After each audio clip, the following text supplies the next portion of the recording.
Today, I want to talk about some mistakes I keep seeing in plans the last couple weeks in consultations. And if I see them over and over again in my consults all around the country, they got to be happening somewhere near you. So let's stop it before it spreads.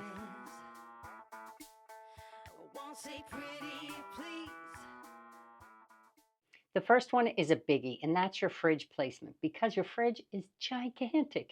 It's the tallest, fattest, deepest thing in the kitchen. And placing it in the right spot can change the way the traffic flows and the way you work in the kitchen.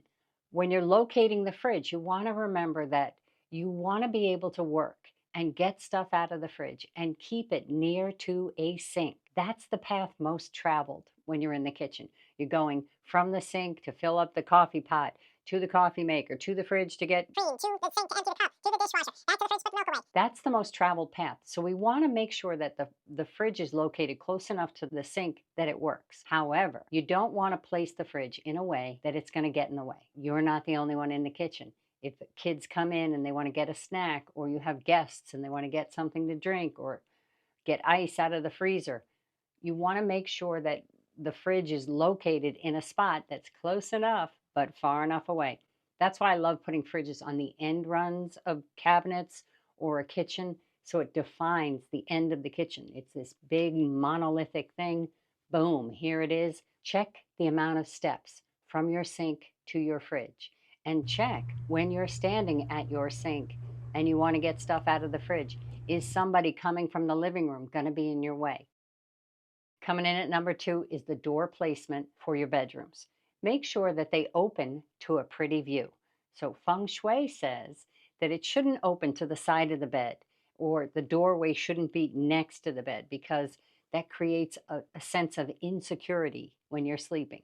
And although feng shui may be a little woo woo for you, there is scientific evidence to support this. So the door to your bedroom should be ideally on an angle, not straight in front of your bed, on an angle looking at your headboard, which according to feng shui should be wood or upholstered. But aside from the woo, the sense of security, knowing who's coming in the room, not having the doors on either side, which is kind of disturbing, and not walking into it from the side and seeing the side of the bed. You want to see the most attractive part of the bed, which is the pillows and the headboard and all of that. So move your doors over. And while you're doing that, check the window placement so you can fit a bed in between windows and not underneath them. While we're on doors, we have to talk about the closets because closets are near and dear to my heart. They were my first design job when I was in grad school. You got to put the door in the middle. If you have the room for a walk in, which is 4, 5, 6 feet, the door's got to go in the middle or somewhere in the middle because you end up with a dead space, the width of the door, when you put it to one side. And I'm seeing this over and over again. If I double hang on that 3 foot space, that's 6 linear feet of hanging space. That's some people's entire closet. So you don't want to lose that. Even if you don't have the room to hang on both sides like a typical walk in closet, you may have the room at 5 feet to do hanging on one side and to do shelves on the other, or at 4 feet to do shelves and hanging at the back. But do not put that door up against the wall. You are killing storage. We all remember Goldilocks, right? Too big, too small, just right. Well, that's what we've got to do with our dining room. And lately, I've been seeing plans that are either too small and don't allow clearance around a dining room table, or they're so big that this table is going to be floating out in the middle of nowhere. A standard 8 foot dining table is 42 inches wide. That means you need a 3 foot buffer around that for chairs to pull out and for people to sit comfortably. If you have any other size table, you still need a 3 foot buffer to pull chairs out and sit comfortably. But that works out to be about 10 feet minimum for dining rooms. I'm seeing 15-foot wide dining rooms. What are you going to do in all that space? If you've got the space to spare, God bless you. If you don't, 9.5, 10 feet is a proper width for a dining room. You want to add a credenza or a break front, give yourself another 18 to 24 inches, but that's plenty of room.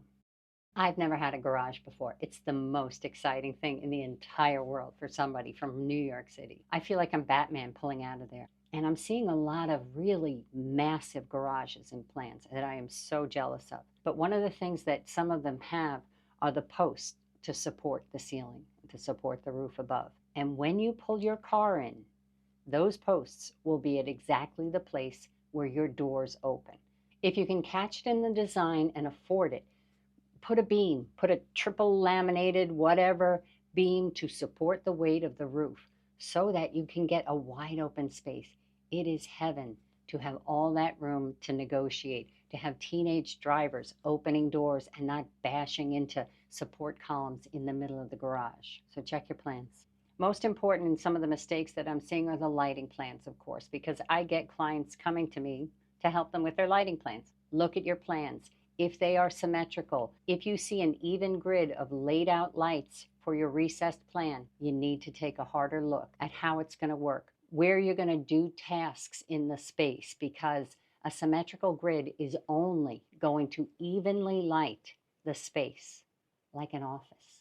And we don't want that. If you want more help with a lighting plan, I have a very exciting collaboration I'm working on. She's building a barn dominium. We have right here, we have our 20-foot tall ceiling. Her channel is called This Life We Live. I would like some sort of under cabinet lighting so that I can see the counter. We've been working together on her lighting plan. Accent lighting on there for the evening or not? So I'm not sure what you would suggest for that. But I guess the bigger issue is, but then the problem is ceiling's too tall and the ceiling's going to stay tall. This is going to be just an interesting lighting situation. All right. It has a lot of the same challenges with the lighting plan that I get questions about. Vaults, open concept. Stay tuned. It's going to be great.